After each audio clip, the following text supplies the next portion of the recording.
In the vast history of video game releases, I don't think there's ever been a company to go so above and beyond for its fans to the extent that Larian did with Baldur's Gate 3, to the point that it didn't just launch with an insane amount of content on day one, but ever since its launch, it kept releasing even more content, amazing updates, all culminating with patch number 5, by far the biggest and currently, by the way, completely available to download, for which, by the way, you will have to clear out quite a bit of space because it's 30 gigs in size, but it takes 130 gigs of disk space to fully install, so at this point you might as well just go ahead and reinstall the entire game.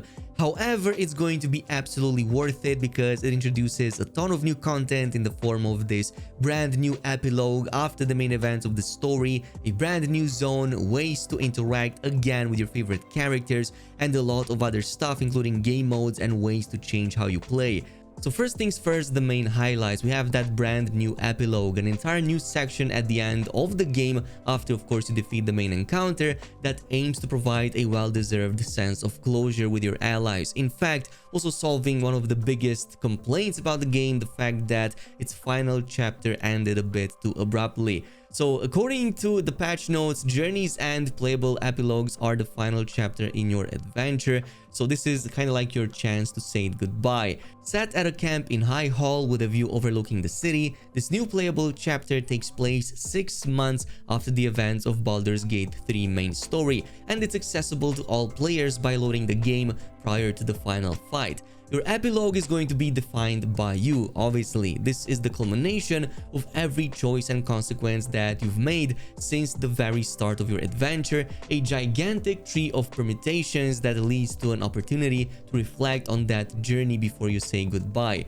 According to Larian, in fact, this is the most complex writing they have done for the game thus far, and I believe IGN mentioned there are close to 3,500 lines of extra dialogues added, and on top of that, also new cinematics to reflect the arc of your story and even reunite you with your companions. So if you ever found that they left a little bit too soon after that fight, this is the perfect moment to re-meet them once more. So yeah, this is definitely going to be a very interesting moment for fans out there. There's also new music and brand new faces at the camp as well, plus a special cinematic ending for Gale and Lae'zel depending on your choice along the way. So right now this means there's even more reasons than ever to start new playthroughs and kind of go with it. And speaking of new playthroughs, there are a lot of new things added to facilitate that. So this is going to add you never seen before honor mode and custom mode that you can choose between when you start a new playthrough.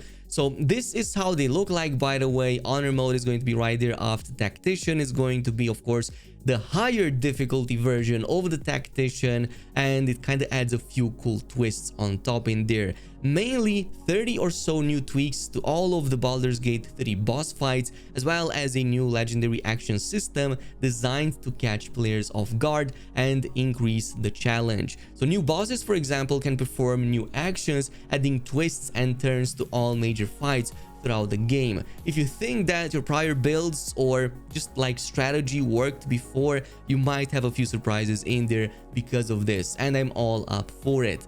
We of course also get new items / cosmetics, so not only do we get that fabled golden D20 dice right there if we finish that honor mode, but there are also new outfits both for some of our companions including Shadowheart, but also an even more important one, finally we're getting Orin's outfit. It can finally drop as loot from her, so yeah, you better have a game save file before that fight, or at least, you know, find a way to go back, maybe just start a new playthrough. Again, this is the perfect opportunity. And again, going over the custom mode, this is like the thing that I was waiting for the most. So custom mode really lets you fine-tune your experience however you see fit. There are many options in here. Maybe you disliked certain aspects of the game, maybe you didn't like seeing enemies HP in battle, maybe you didn't like to see the dice roll checks and succeeding or, well, failing them. You can totally turn these off if you want to. There are many other ways, of course, to also buff or nerf enemies as well as yourself in the process. Let's say maybe you want a bigger challenge and want to make enemies a lot more aggressive, or to give them access to a lot more advanced kind of skills. That's totally an option. Even more so if you hated going back at the camp and just want to do short rests but still get the full benefit of a full heal, you can totally turn that on or off if that is your option. And many more in here, including giving you whatever proficiency bonus you want outright, leave it by default to 0, or give you a bonus on top of the one that you also get.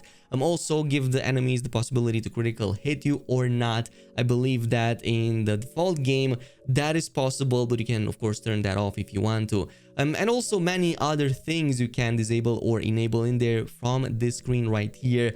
This is going to let you just like have a ton of fun with the game the way you want to do it. Even multi-classing, you find that to be a bit too complicated, turn it off and just play with a pure class build of your own.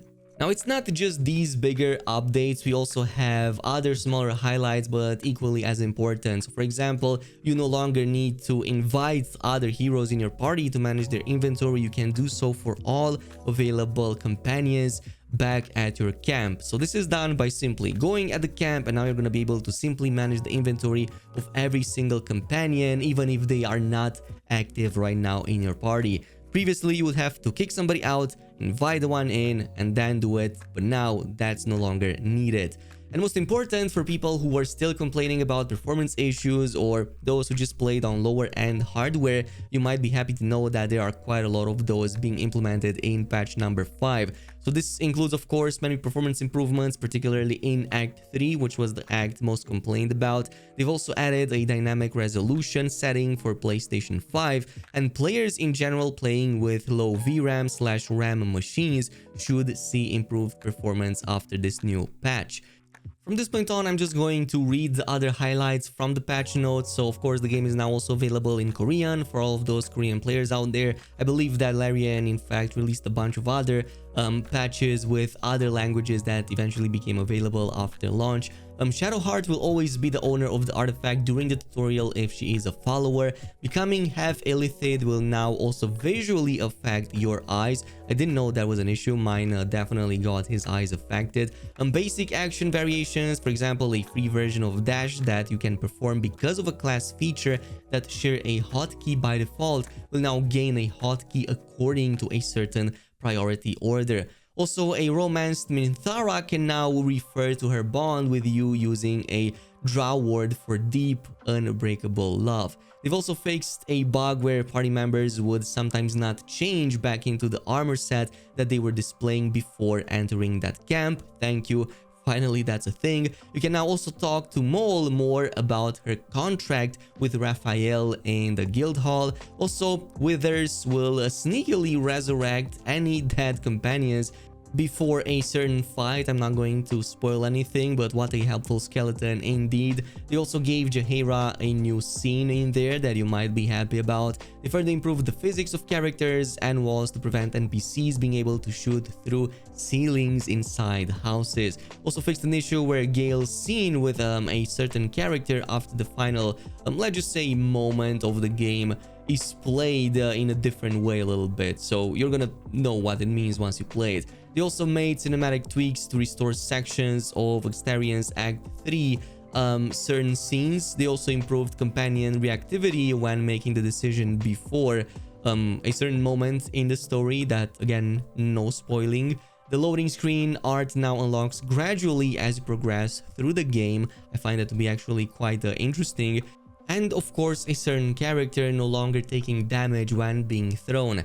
And on a final note, they also fixed the puzzles in Cazador's palace. They fixed the screen going black during Astarian's endgame romance scene, added some additional audio and cinematic work to the intimate scenes with the drow in the Shurasque Rest, and finally, wild shapes that do not have weapons will now benefit from having the Tavern Brawler feat. So holy moly, I think that this might just enable a bunch of cool new builds that I think we wanted to try out since the game came out. So this is definitely a very interesting one that they left right there at the end.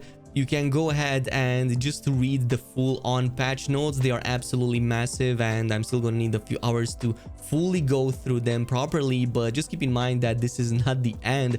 Larian, in fact, promises a lot of upcoming improvements, especially for romanceable companions and the animations that features interactions with them, like hugging, kissing, and all that kind of non-PG stuff.